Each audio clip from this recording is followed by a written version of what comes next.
कुछ चमत्कार सिर्फ किताबों में नहीं होते, कुछ प्रकृति खुद लिखती है और ऐसा ही एक चमत्कार है ओम पर्वत। ये तस्वीरें देखिए, यहाँ हवा में मंत्रों की गूंज है और आकाश में आस्था की गहराई।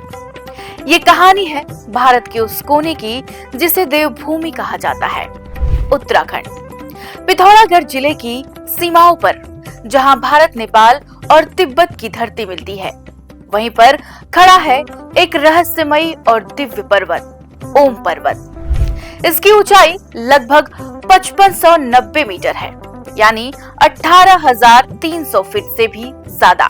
लेकिन जो चीज इसे खास बनाती है वो इसकी ऊंचाई नहीं, बल्कि इसके शिखर पर बना हुआ एक दिव्य प्रतीक है, ओम।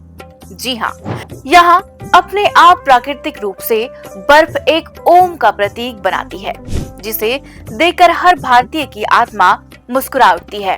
ऐसा लगता है जैसे कोई ऋषि हिमालय में ध्यानस्थ होकर मंत्र जप रहा हो। ओम जो ब्रह्मांड का मूल स्वर है, ओम जिससे वेदों की शुरुआत होती है, ओम जो ब्रह्मा विष्णु महेश तीनों का सार है। और यही ओम जब एक पर्वत पर दिख जाए तो वो चट्टान स्वयं अनंत शिव का स्वरूप बन जाता है। ओम पर्वत को नाभिढांग नामक स्थान से सबसे स्पष्ट देखा जा सकता है। खुशी की बात यह है कि चार धाम के बाद धार्मिक, आध्यात्मिक और दिव्य रोमांच से भरी आदि कैलाश और ओम पर्वत यात्रा 14 मई 2025 से शुरू हो चुकी है।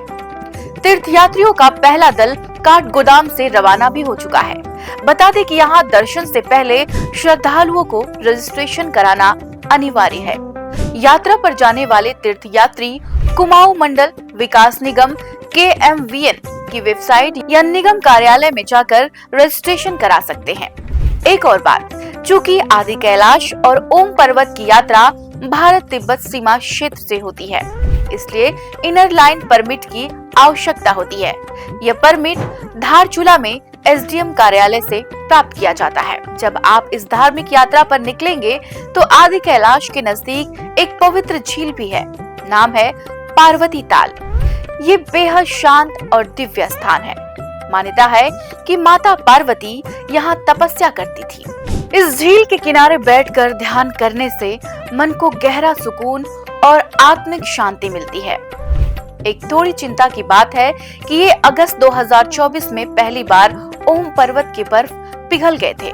ओम का चिन्ह पूरी तरह से गायब हो गया था।